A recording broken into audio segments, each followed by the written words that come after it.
Max Park, kamusta kayo? At ngayon pag-uusapan natin ang mga effective na paraan upang hanapin ka ng isang lalaki.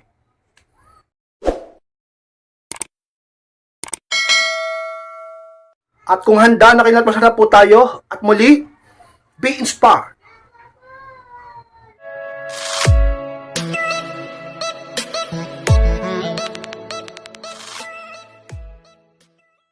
At ang unang effective na paraan upang hanapin ka palagi ng isang lalaki, huwag palaging ikaw ang unang nagchat-chat at huwag kang laging available. Yan ang unang effective na paraan kay Inspired, napaka-epektibo niyan.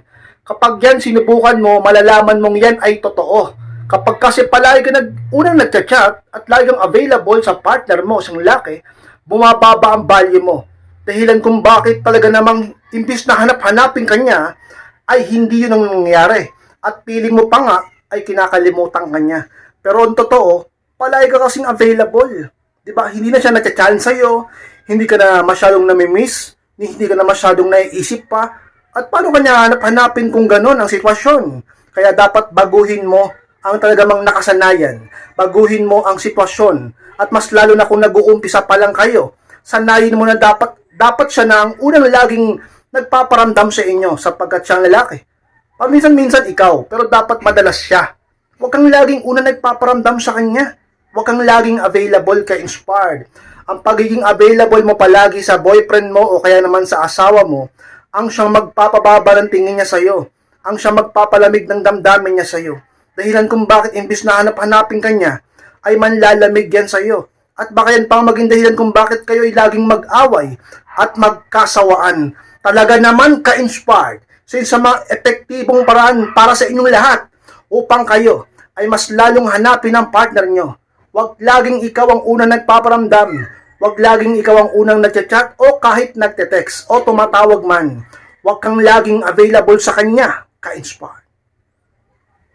Pangalawang effective na paraan ka-Inspired upang hanapin ka ng isang lalaki, mag-glow up ka. Yung pangalawa ka-Inspired na epektibong paraan. Kailangan talaga namang may magbago din sa itsura mo. Dapat talaga namang mag-self-improve ka. Dapat talaga namang magpaganda ka at mag-ayos ka ng sarili mo. Hindi yung hinahayaan mo ka-Inspired na hanggang dyan na lang yung looks mo. At hindi mo hinahayaan talaga namang ka-Inspired na i-glow up pa ang sarili mo. Diba? Eh baka sabihin ng iba ka-Inspired, hindi naman ako gaganda pa. Ito na yung limitasyon ng kagandahan ko. Hindi na ako mas gaganda pa. Yun ang akala mo. Walang hangganan ng potensyal ng isang tao.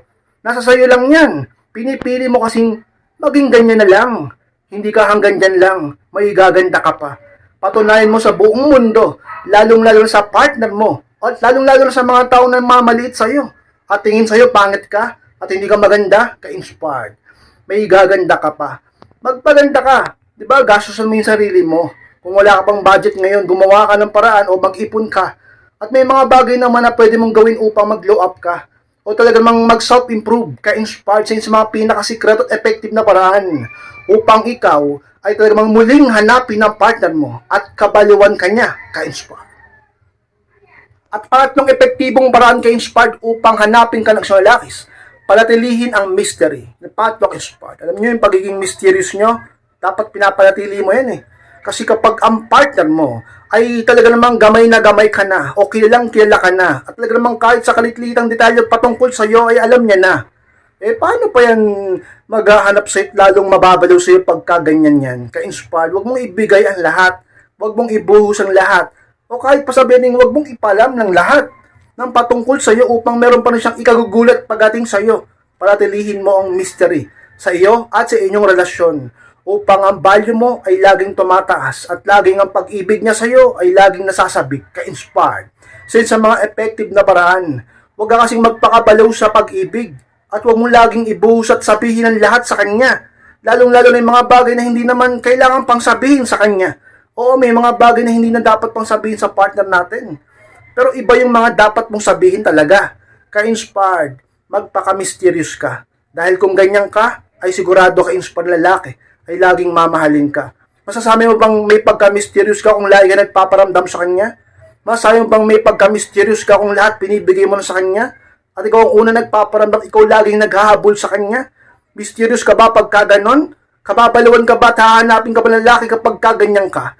Talaga namang ka-Inspired, mag-isip-isip ka. Sa mga dapat mong gawin at dapat mong tandaan, magpaka-busy ka rin kasi upang hindi ka lagi nagpaparamdam at talagang naghahabol sa kanya. Sa mga effective na paraan upang hanapin ka palagi ng partner mo o ng isang lalaki ka-inspired. Pang-apat na epektibong paraan ka-inspired upang hanapin ka ng isang lalaki. Kung nanlalamig siya o cold siya, huwag mong pansinin yung pang-apat ka-inspired.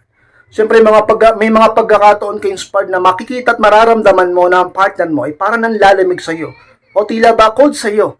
Pagka ganyan, ay ka-inspired, hayaan mo muna siya at huwag mo masyadong pansinin kasi baka lumaki ang ulo niyan o may spoiled dyan at lalong magpahabol sa'yo. Siguradong merong dahilan, pero dapat ka-inspired, huwag mong awahin at mas lalong huwag mong masyadong pansinin upang siya mismo ang magbago ng kanyang sarili patungkol sa'yo.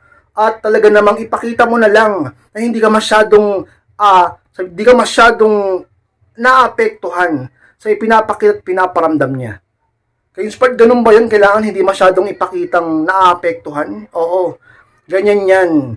Mas lalong nababalo sa atin ng isang tao kapag tayo ay hindi naapektuhan sa mga pinapakita nila.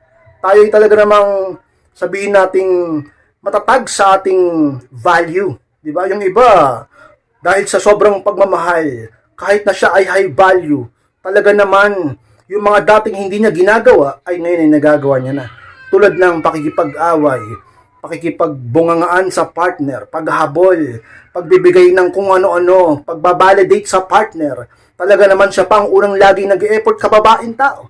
Talaga naman ka-inspired, panatilihin mo ang value mo. Ipakita mo sa kanya na hindi siya dapat mag-inarte sapagkat pwede kang mawala at wala kang pakialam sa ganyan-ganyan niya. Ipakita mo ka-inspire na kahit siya ay nanlalamig sa'yo, ay talagang hindi ka talagang makikilos at ikaw ay manatili sa kung ano ang ginagawa mo at mag-no contact rule kung kinakailangan upang siya ay imbis na manlamig ay mag-init muli at paghabol sa'yo, hanapin ka pa ka-inspire. Panglimang epektibong paraan ka-inspire upang hanapin ka ng isang lalaki, i-apply ang healthy space. Mag-no contact kung kailangan. No contact rule ka-inspired. Kung kinakailangan. Yung iba dyan, baka naman konting away lang, konting tampuhan lang, may mga bagay lang hindi pagkakaintindihan, mag-no contact rule na. Diba? Ang no contact rule ay ginagamit kapag talagang sobra na. At dikdikan na ang talagang away nyo. Pero kung mapag-uusapan pa, at madadaan sa maayos na pakikipagtunguhan at pakikipag-usap, huwag mo nang no contact rule, pambihira naman. Yung iba masyadong balat sibuyas masyadong emosyonal, masyadong iyakin, masyadong sensitive. Diba? Huwag ganyan. May mga bagay na maayos naman sa pag-uusap at pagkakasunduan. Ginagamit ang no contact rule kung kinakailangan. Tulad sa mga panahon na ikaw ay inaabuso na. Sa mga panahon na inulit-ulit niya na ang mga ginagawa niyang kalokohan sa iyo. Sa mga panahon ka-inspired na siya ay hindi pa rin nagbabago. Sa mga panahon ka-inspired na ikaw ay mukaan ng niloloko. Sa mga panahon ka-inspired na ikaw sinasaktan na pisikal. Sa mga panahon na sobra na mga salita niya sa iyo. At sa mga panahon ka-inspired na pinapamukha niya sa iyo wala ka ng halaga. Doon mo gamitin ang no contact rule. Doon yung mga panahon kinakailangan gamitin mo yan. Pero sa mga panahon na konting tampuhan, magno-no contact rule ka na, para ka namang bata niyan. Ka-inspired. Diba? Healthy space yan. Ka-inspired, bakit? Sabing healthy yan. Dahil mapapagpahinga nyo ang utak at puso ng isa't isa at makakahinga. Kasi yung ibang magkakarelasyon dyan, kahit sobrang toxic na ayaw pa rin maghiwalay. Di ba? Yung iba sa inyo tinamaan. Di ba? O stress ka na, di ba? Sakit na ng ulo mo sa partner mo, pero ayaw mo pa rin makipaghiwalay. At ikaw nagtataka ka, bakit ganun? Gamitin nyo yan. Healthy space, kailangan, bigyan mo space ang isa, paminsan-minsan, dumistansya kung kinakailangan. Mag-walk away kung kinakailangan. Sapagkat kung kayo ay kayo talaga, after nyong gawin yan, sapagkat yung iba dyan, nag-no contact rule, di ba? Parang ang nangyari pa doon nila na-realize na hindi sila para sa isa. Nagkasundo na maging magkaibigan na lang, nagkasundo na talaga namang para lang sa bata. Sa inyo yan, nasa desisyon niyo yan. Pero karamihan nagkakaayos at nagmamahalan muli after ng no contact rule. Sapagkat doon nyo makikita ang halaga ng isa't isa at mararamdaman nyo na may pagkukulang din kayo. Talaga namang ka-inspired since mga pinaka-epektibong paraan.